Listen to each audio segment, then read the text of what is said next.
even like using Google Docs or shared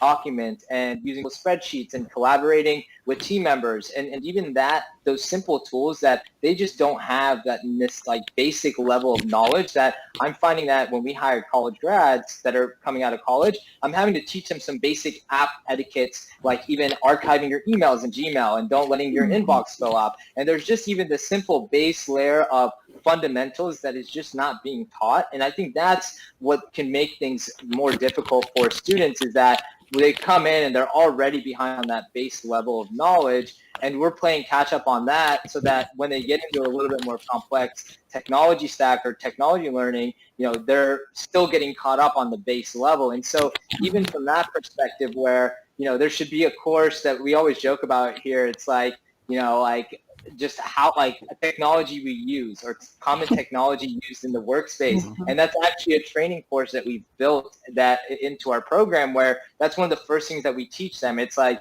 hey, bookmark this, and this is your folder on Google Chrome, and add all your Greek house stuff into here so that you have easy access to everything and you're not memorizing what systems and resources to have. And just even breaking those simple things down and teaching them, that's where I think the failings really start, because once you understand, and one of the questions we ask is all of our students is, hey, do you know what a customer relationship management tool, or especially grad students that we hire full time?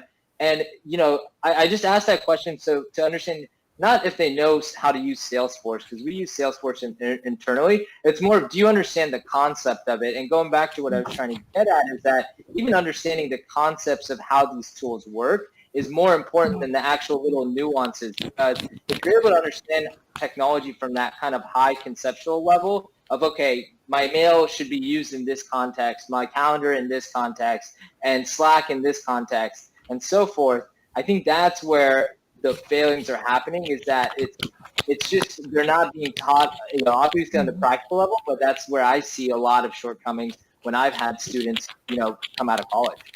I think it's a. Go ahead, Catherine. I'll go after you. You go. Okay. So I'm newly in a new lens here, where I have a kid in college and I work in college, and I think this is, as the kids say, a both and. And I think it depends on lens. So when you think about, your C-suite leaders at universities, they're looking at your curriculum, and they're being advised often from their department heads and their faculty, and they're looking at topics. So sort of, if you look like the AAC and U rubrics, they're looking at critical thinking, they're looking at writing skills, they're looking at speaking skills, which is good and important and really critical. Where I think where there's an issue is it's out of balance with those other critical life skills, if you will. Karthik, I'm just going to put them into life skills, sort of technical literacy, financial literacy. Those skills are a little out of balance. And to your point, I often, when I talk to people through NACE or what have you, I would love everyone to have a project management course.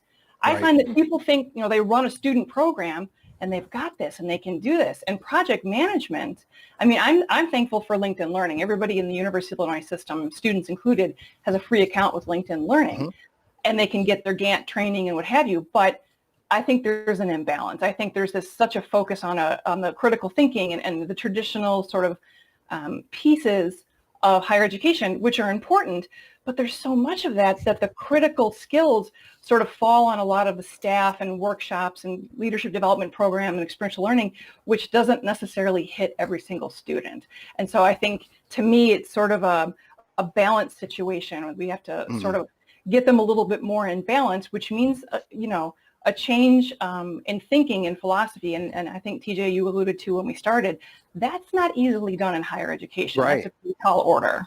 Right. Nick, what do you think? You were about to say something. Yeah, look, I totally agree with Karthik and Catherine. One of the things I was going to point out is one of my favorite books is Robot Proof, which is written by President Ayoun from Northeastern, sort of the Boston version of Drexel here in Philadelphia, where I stand, co-op schools. They were far ahead of their time. And I remember when this first came out, it was called Robot Proof. I thought it was going to be about everyone needs to learn computer science. We went through that period where it was like, teach everybody computer science. We're all going to do tech. The reality is tech does tech better than human beings. And those jobs are moving to machines. And It's happening in front of our face right now. Right now, every single company, what's the first thing companies are doing when they're put on their heels in this economy? Let people go. And they let people go who can't pull their weight, meaning they don't have the credential or they just don't have the experience yet. And so that's why we're seeing, like, most people are calling this the worst job market that college graduates have ever just graduated into. So those young people just graduated in May or June, the worst job market in U.S. history. And it's going to stay that way for a while. And so I think that part of what we need to do as leaders in the higher ed space, and I say we, like, I look at myself as higher ed leader. I'm an entrepreneur in residence and an executive in residence, an adjunct professor. Like, I see myself as part of the problem, but because I'm in private business, I also see myself as being a integral part of the solution as well. And I think that things like power skills, we talk about this all the time at Saxby's, and I just heard Catherine say, part of that, like, critical thinking. So critical thinking, cultural agility, emotional intelligence. Machines can't do it. Human beings were built to do those things. But you're not going to learn and hone those things by sitting your butt in a seat for 4 years in college. If you go to a great school, people are going to continue to hire on diploma. It's just going to happen. They're going to hire on what's on your diploma. There's that many of those schools that have that level of brand. There's this many of the schools that don't have that brand. And so I think it's us in this world who need to be the leaders in creating power skill opportunities for young people, because that's what the new economy, not the new economy of 5 years ago. That already happened. The new economy that is happening right now in COVID, where companies are going to be very slow to rehire for the next 18 months because they've just been whacked from a revenue perspective. They're going to look at people who have those things and can step in and know how to use a Google Calendar, can make critical decisions, and can lead and work well with other people, and other people that don't look like them, because our world is getting, fortunately, more and more diverse by the day. Nick, you said so many awesome things there. First of all, I want to point out to our listeners, Nick had that book in his hand, which means he either carries that with him everywhere or he was prepared for that specific question. Underline. I love that. I love that. I'm so not tech that I got the book in hand. Yeah, you talked about power skills, and you talked about this notion of when the economy sort of shrinks, the first thing that happens is people are laid off. And one of the things I heard somebody say once, I can't put my finger on who it was, but they talked about the new nature of work, and that work used to be routine solutions to routine jobs. And under that premise, it was always first in, last out. You weren't going to be laid off if you had seniority. And now it seems as though the nature of work has changed to creative solutions to non-routine work, meaning I need you to be able to solve problems I don't even know I have yet. And the more that you have those power skills, the more likely you are to be valuable to me, which means the more less likely you are to be laid off at the end of the day. So I think it's really interesting that you sort of tied all that in as we go. So one of my questions then becomes, because Catherine, you alluded to this notion of LinkedIn Learning, right? And we keep talking about the ROI of higher education. If all of this stuff, I tell my kids this all the time, you don't need to learn what the answer to the problem is, because the answers are all available to you for free. You need to learn how to find it and how to apply it in the wisest way humanly possible. So if everything's available to us for free, what is the ROI on college anymore? Is it about sequencing that information? Is it about the wisdom to apply that information? Or is it about some information that you can't get anywhere for free anymore and you've got to engage in one of the programs like you're talking about? Well, TJ, wait, can I just take you back a couple of Sure. statements? Okay, because you said something really critical about being able to identify a problem before it's a problem, because to me, that is somewhat of an entrepreneurial mindset. And that is extremely critical. But what I often find in higher education is that sort of terrifies a lot of higher education lifers and senior managers. When internal people have an entrepreneurial mindset, they look like they're a little off on their own. And so I think that's also a problem, frankly, that we aren't, we're saying that we're facilitating an entrepreneurial, or when I was at DePaul University, we called it intrapreneurial mindset, and we walk the walk. But I don't think a lot of universities are walking the walk. I think we're talking about developing entrepreneurs, but are we hiring them? Are we attracting that talent to our own staff? I'm not sure that that's quite embraced as we like to think it is. I don't think that's going to serve us well. Well, and I'd love to hear from Nick on that too, as an entrepreneur, and Karthik as an entrepreneur. One of the things that I've said is that the metrics in higher education don't encourage entrepreneurship at all, right? Nick referenced this notion of it's okay to fail. Your folks make mistakes, and that's okay, and they're going to learn from those mistakes. Higher ed's not structured that way. The incentives, it's based on grades, and you don't really get opportunities to fail, and you certainly can't fail forward, right? And so I wonder if the structure of higher education even supports this notion of entrepreneurship in any real, genuine way. I think that's education in general in this country. Like, if you think about, like, the people who follow the rules, meaning like, here's your syllabus at the beginning of the semester.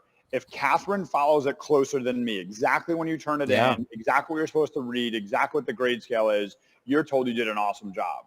But entrepreneurs inherently try to do things a little bit differently and think a little bit outside the box. And in our educational system, not just in higher ed, but that's like the crowning achievement, you're told that just doesn't really sort of fit. And for me, like as an entrepreneur, I've always defined entrepreneurship as something far greater than the easy thing of starting a business. Anyone can start a business. And it's very easy in this country to start a business.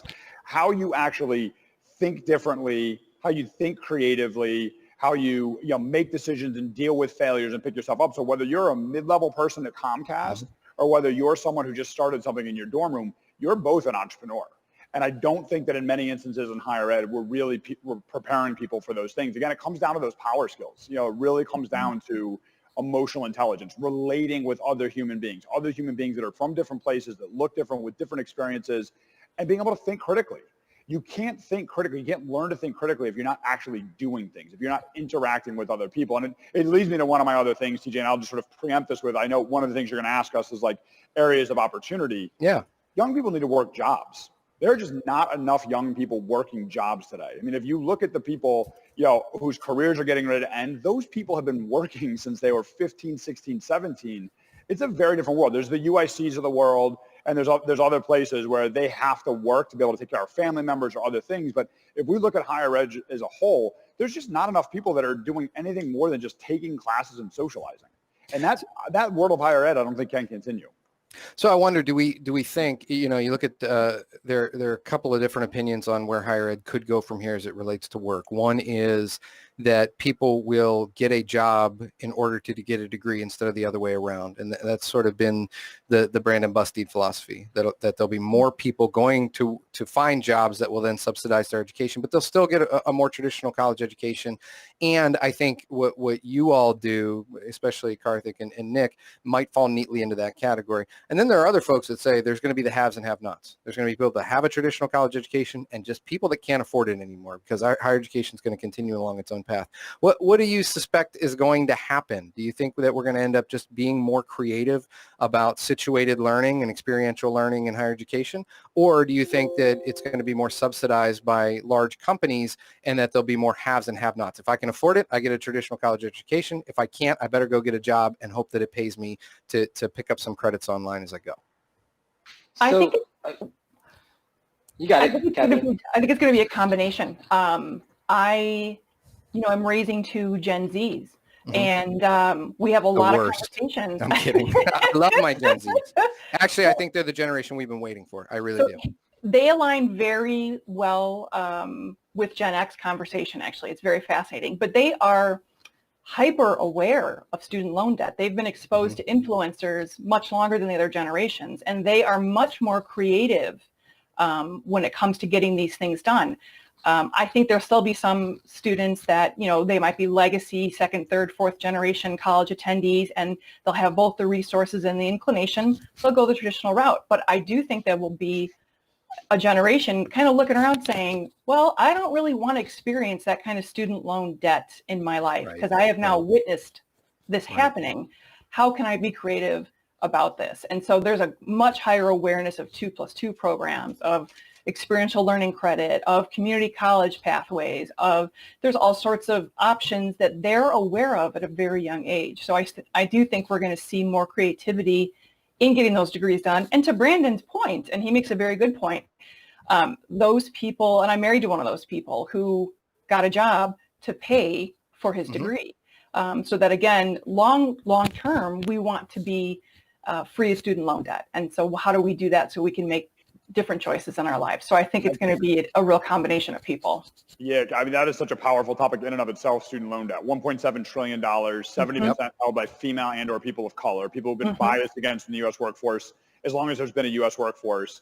That cannot continue. And I think that one of the things that we're seeing is like the majority of people who drop out of school because they're working too much. Why do they work? They work because it's the only way they pay for school. And I think that like what the opportunity and the awakening for me that President Fry gave us when we went to Drexel was those skills that Saxby is going to help teach and hone by running an own on-campus cafe are things that students are theoretically learning in other places off of campus. But because Drexel pulled us into the fabric and the nature of Drexel, it was embraced, it was controlled, and it was celebrated. And so we don't allow students to work more than 20 hours because all the research shows if a student works more than 20 hours, their likelihood of dropping out because they fell too far behind school skyrockets. The student CEO, mind you, works well more than 20 hours, but they're not taking any classes. You know, and now what we're seeing all of our higher ed partners do is they're starting to give us more and more credit.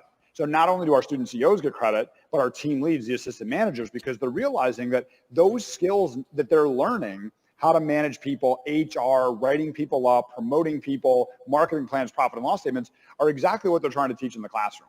And so I think that the more in higher ed we can sort of open up our gates and embrace the things that are happening outside of higher ed, it gives students the opportunity to actually work and not drop out of school, but actually award them and reward them for the things that they're learning in those jobs, I think is a huge opportunity.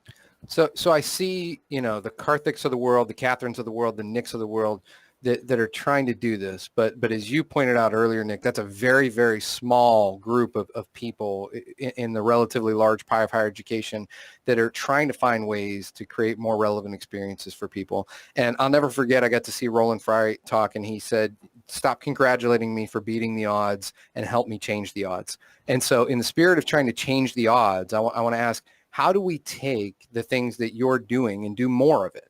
What is it going to take from higher education? And I think particularly from Karthik and Nick's lens, you know, at the end of the day, higher ed is very resistant to taking on startup enterprises oftentimes. Higher ed has very, very clear-cut ROI on what it means to be a corporate partner in the space.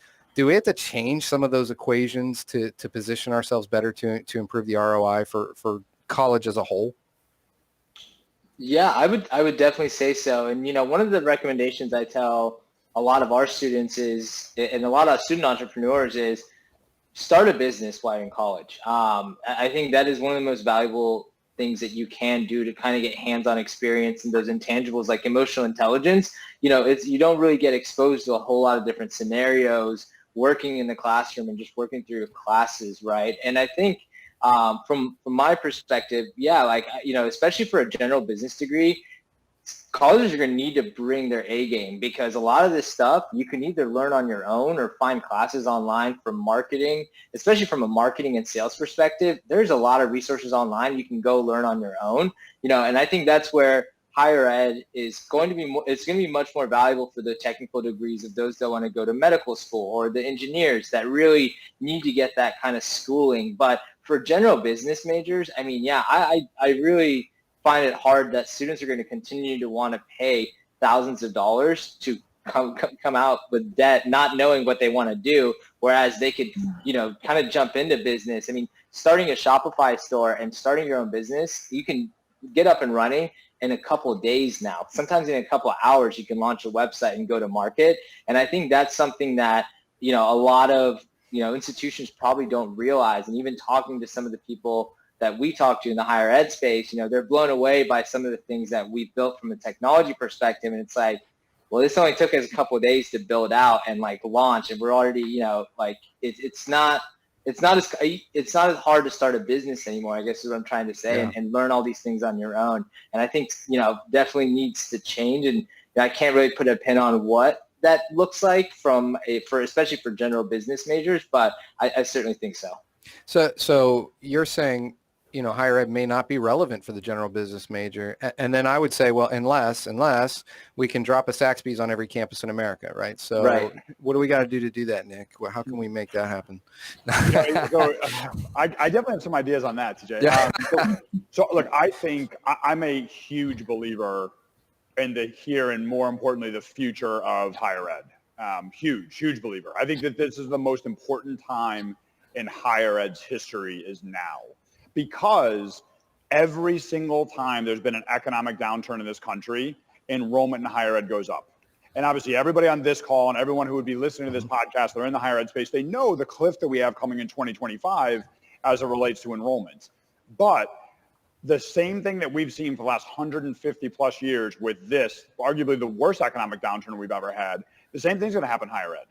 if we can make value for what that degree actually means. People went to places of higher ed in the 1930s and will go in the 2030s if it gives them the opportunity to go be successful in their career. All the data shows that you will make more money, you will be happier in your life with a college degree than if you don't. That's a fact. Like that has been shown over and over and over. But it is too expensive. And I think that arguably the biggest challenge that we have right now is it's sort of like our political system. We have the two most important parties sitting completely opposite from each other, and they don't want to talk to each other. We have higher ed and we have employers. Employers think that higher ed can't prepare people properly, and higher ed thinks that employers don't respect the things that they do very, very well. The reality is we need each other. We absolutely need each other. And so I think that we need to open up the gates of higher ed. We need to gladly and respectfully walk into the gates in higher ed. And employers and educators need to work arm in arm and not whispering about each other to the detriment and to the expense of students. I think that's the way that we solve this. I think that's the way that higher ed goes back to what it was for a really long time, which is the best educational system the world has. And we need it, but we're not there right now. Amen. So one of the things we like to end on the pod is with some opportunities. We want no crisis to go wasted. And I want to give each of you an opportunity to do that. I've been super critical of the industry. I gave us a lot of credit in terms of being reactive in the spring when COVID happened. We were able to react. I have not given us a ton of credit in terms of being proactive. And I think that we have a lot of opportunity now to be proactive. We've got a spring term that is largely set up ahead of us as an industry that we know what's going to happen. And we're probably going to take a soft landing in the fall. What in each of your individual opinions, if you had one hot take to say this, if higher ed does this in the next 6 months, it will prepare us to come out of this in a better place than we went in. So I want to start with you, Catherine. What would be the one thing that if we could do something here quickly, what will we spend our time doing? Oh my goodness, just one. Whew. I made so many notes. What am I going to do with these? No, throw them all out. What do you got? My goodness. Well, no, I mean, I think, the number one thing, and I'm going to be very, very biased. Wait, I'm going to say two things really quickly. Sure. One is, if we invested as much into our career services to help students as we do in movie theaters and swimming pools and all of those things, I think we would do much good. I'll just leave it at that. But the second thing is access. We've got to bring alumni into the fold in a much more positive way. We need to make it a normal part of everybody's radar across the institution, that whole enrollment management cycle includes alumni, because access, we get in our own way with access, and we need those alumni, not just the big University of Michigan or Notre Dame networks. All of us need our alumni to step in more than ever, not just for hiring, but to help us find our way in this situation. So we need to call our alumni back to campus, and we need to find ways to pull them into all of these conversations. Awesome. Perfect. Karthik, what do you think? I think kind of going along with what Nick said is kind of opening those floodgates with employers and higher ed, and especially the career services. You won't believe how many times that, we get denied from just a job posting, as simple as that. Just out of the fact that we are commission-based, but at the end of the day, we are investing so much time and energy into these students and in our learnings. And it's not just the learnings that we've put together. It's all the 7 years in business that we've been, and all the grit and grind that it's taken to build up those training resources. And then now, even having a sales manager allocated in the amount of investment that we make into our students, I think a lot of these career resource centers just fail to understand what a modern day job or internship looks like. And I think that's a big shortcoming. And, they see commission only and they write us off. Whereas it's like, hey, we're Inc. 5000 company. We have a lot to teach your students. I think it's super valuable. And it's really just getting that open line of communication. And it goes along with the introduction you made with us at ASU, where we showed them the demo of our website and platform, and they were blown away, and they were, immediately saying, hey, we're going to connect you with Career Resource Center. We'd love for you to hire our students. And I think it's those kinds of conversations that need to be had, and just a little bit more open-mindedness in, kind of leaning into online learning and online internships. And, and I'll leave it out for this last note, not to jab any big companies, but I've seen students take on these 2-week internships, and it's literally like a 2-week fellowship. And I'm like, what do you learn in those 2 weeks? You can't tell me that you're going to be able to put that on your resume and speak that to an employer who's about to hire you. And that's where that's where I do think like, talking to these up and coming companies that are offering students these internship opportunities, it's so key. And I know there's probably a lot of companies out there that probably aren't going to be the best fit, but I do think just getting that open line of communication with employers is really important, and just really hearing out what employers are doing to kind of get out ahead of COVID. Because, at the end of the day, this is our livelihood, right? Like, we're going to do what's best for our business. And ultimately for us, it's what's best for the students. Yeah, and Karthik, to your credit, and the reason why you and Nick are really here is because I've seen both of you create ecosystems. You're not interested in just building a business or even just hiring students. You're interested in creating an ecosystem that is an important part of the educational system and the process and the experiential learning. And that goes way beyond, hey, I want to sell sandwiches on campus. It's a really amazing thing. So I appreciate you saying that. Nick, you get the final word. Yeah, to that point too, TJ, like I've actually spoken to every single one of our 60 former student CEOs during COVID. Just with my head of HR, we have just called to check in, write references for them if they need it. Like, it is so much more than just, we want to sell coffee or sandwiches or sell trophies for fraternities. Like, we are teaching life skills and building culture that young people today are really looking for. So I want to completely co-sign what Karthik and Catherine said. I cannot agree more with what they both said. I'll take your question very literally, which was, what should higher ed do in the next 6 months? Yeah. In my strong opinion, what higher ed needs to do in the next 6 months is safely get students back on campus. They need to get students back on campus. A, because it is the best way to experience college.